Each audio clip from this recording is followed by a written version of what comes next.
Hi guys, welcome back to my channel. First of all, I would like to apologize for the delay from uploading this video.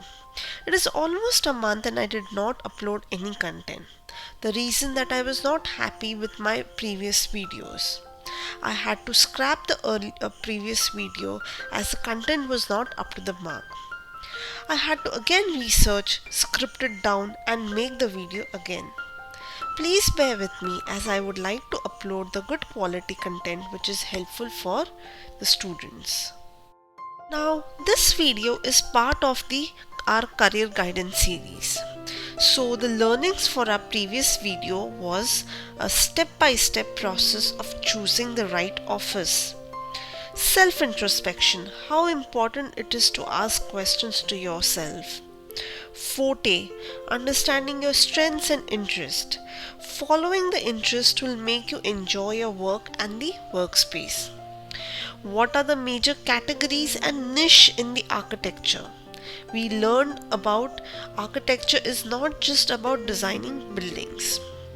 Allied fields outside architecture. Now, what are the career options that we can go for with the knowledge of architecture? Now learnings for this video are going to be different types of offices and the subcategories, pros and cons of each type of an office. We will also come across some real life examples. So please guys watch this video till the end because you will get to know some very good firms that are famous for their works. Without further delay, let's start understanding what are the different types of offices.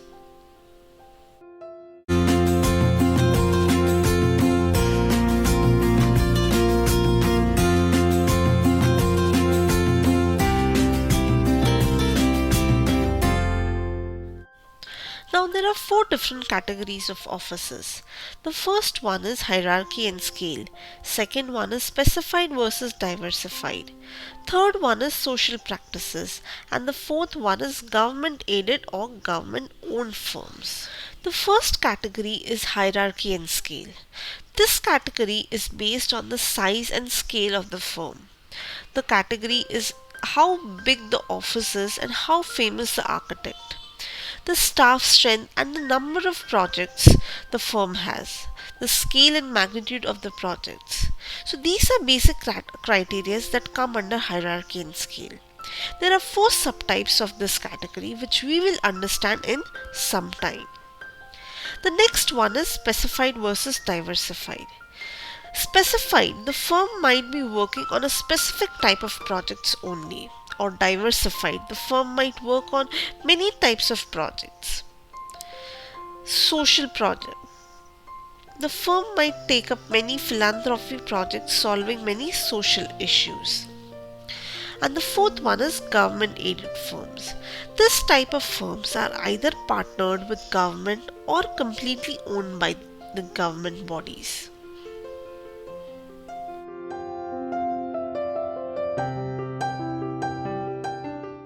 Now let us understand the subcategories for hierarchy and scale. Now basically there are four types and those are multinational firms, moderately sized firms, small design studios and one-person show. What are multinational firms? These firms belong to the famous star architect which are into practice since quite a long time. The structure of the firm is the star architect who is the principal or founder of the firm with many associates and key people and more than 500 senior, junior, intern architects and other staff. It is like an institution in itself.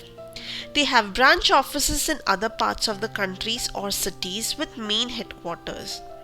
They have a wide range and variety of projects and they require such a huge staff strength. They have many complex and ambitious and huge scale projects. Now the second type firm, that is moderately sized firms, are comparatively smaller but are not too small. With a staff strength of around 50 to 100 senior or junior architects. They might have single office or one branch in another city. Even their portfolio is quite diverse and they do get a chance to partner up with the star architect. The third one is a small design studio. They have staff of less than 10 senior, junior, and intern architects. These are not very glamorous studios and have limited number of projects. The principal architect is not very famous but have carved a niche for themselves in the local market. Single person studios. These studios are managed with just one principal architect with one or two assistant architects. They are small design studios and have very limited number of projects. Now let us understand the pros and cons of each type. The pros for multinational firms. Their portfolio is very diverse and hence you get to work on different niche fields of architects. They are well established and very well connected with the authorities, celebrities and other elite club clients. You can get a good platform to establish your network if you work for a long time. They are very well established in the market and they have a brand name which can uplift your resume also. The cons are, since the staff strength is very huge and they are in a hierarchical manner with too many layers, you don't get to directly communicate with the principal architect. In these firms, you tend to lose your identity. You get to work on a single type of a work also. Now the pros for moderate size firms. These firms are also well established. They have wide range of projects with different scope of works and you get exposed to a lot of new things. It's a good opportunity for communication and networking. The cons are, very high remuneration cannot be accepted. They have a long working hours. Now the small design studios and one person show have similar kind of a pros and cons. So the pros are, small teams, so you get to multitask. You can directly learn from the boss or the principal architect. You get exposed to various other facets of the field. You get to learn things in detail and in a perfect manner. The cons are, they have a low remuneration or no remuneration and very long working hours. Let us have a look at some real life examples, and the first category is multinational firms. There are two examples in this category. One is Big Architects and the other one is Hafiz Contractor. Big stands for Bjork Ingels Group. It is led by 17 partners, 26 associates and 15 directors. Bjork Ingels himself is the founder of this firm. The firm's core team itself is very vast. This firm is in Copenhagen, New York, London and Barcelona.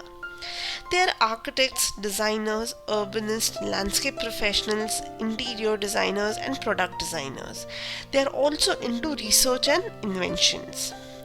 Hafiz Contractor, on the other hand, is also a leading firm with more than 500 plus people, 30 associates, 60 plus senior architects, 90 plus architects, project managers, coordinators, interior designers and other supporting team. They provide their client with not just designing but consultancy, structural, mechanical, engineering and tendering of landscape, statutory approvals and many other services also. There are other examples in Renzo are Renzo Piano for international architecture and Sanjay Puri Architects. To get more information, you can visit their websites. You will get all the information regarding the projects they have, the team they have, what kind of services they provide, what are the clientels. All the information are there on their website. Next example is for moderately sized offices, and the first one is A4 Architecture.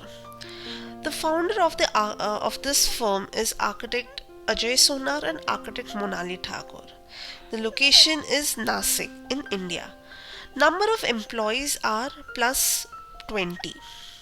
They majorly focus on material research, construction details, eco-friendly houses and community spaces related projects. Example is Brick House, which is a residential project. These two projects I have come across are on Arc Daily website. So for more details, you can also visit Arc Daily or type Brick House or A for architecture. Similar type of an example is Anupama Kundu. Even they practice sustainable architecture. These two firms are very good option for research and experimentation. The third subtype is small design studios. Now these are the firms are not very famous but has done good quality of work and we can learn a lot by working under them. There are two examples and one is Wallmakers and another one is Dharmalaya. Wallmakers was founded in 2007 by the founder architect called Vinu Daniel. Wallmakers has devoted themselves to the cause of using mud and waste as the chief components to make structures both utilitarian and alluring. They practice sustainable and cost-effective architecture. Second one is Dharmalaya. They are a charitable organization which encourages sustainable living, ecotourism, preservation, and adaptation of traditional wisdom. The founder architect is Didi Contractor. You can visit their website for further details.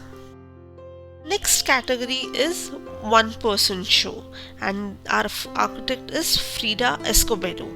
She is the youngest architect to design prestigious Serpentine Gallery. Her expertise is in handling local materials.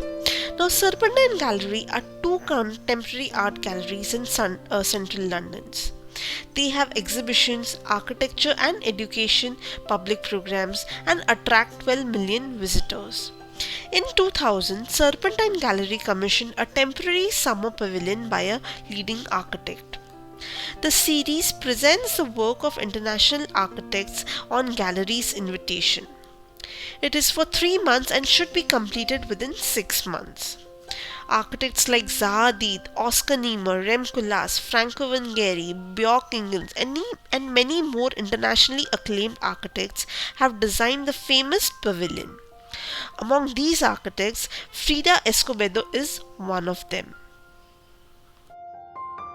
Now the second example in this category is Kevin Marlowe. He is from Malaysia and his firm name is Small Projects. He designs houses, buildings, landscape and product design. His design is mainly focused on the context-based designs. He has designed Garden Shell House in Kuala Lumpur and his famous product design is the cabinet which he designed for a client. You can visit their website for further details. Now let's go to next category and that is diversified versus specified. Now diversified are the ones that they have the vast portfolio range and their projects are very diverse. They undertake many different types of projects. For example, Townland Consultants and Morphogenesis. Morphogenesis have expertise in commercial, residential, offices, hospitality, institution houses, landscape, master planning. Now the second category is specified. Specified are the firm which focus on a specific type of a project. For example, Biome. Biome is a Bangalore-based design firm focused on ecology, architecture and water. They are mostly into rainwater harvesting design and comprehensive environmental planning consultancy. The founder is Chitra Vishwanathan. They generally work with engineers and architects to solve the environment-related problems. Now the third category is social practices. Herbs, Design Jatra and Elemental are three design firms in this category. Herbs are into research and public participatory planning and design. They are into urban planning and policy making. Design Jatra is an eco-sensitive architectural practice which works towards a community-centric development. They work for the local communities. Elemental is a firm which is led by an architect in Chile named Alejandro Aravena.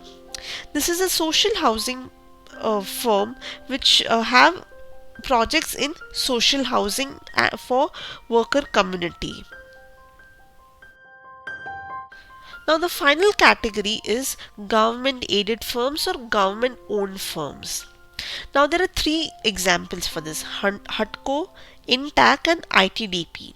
HUTCO stands for Housing and Urban Development Corporation. Its primary focus is to provide housing for economically weaker section and lower income groups. INTAC. It stands for Indian National Trust for Architecture and Cultural Heritage. They preserve heritage properties. And ITDP is Institution for Transportation and Development Policy.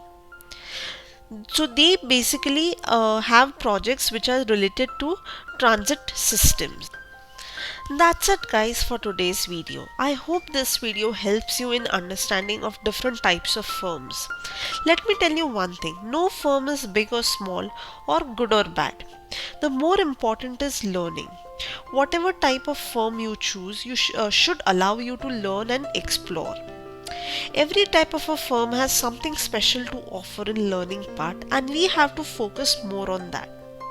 So it should be completely your decision to learn what from which type of the firm.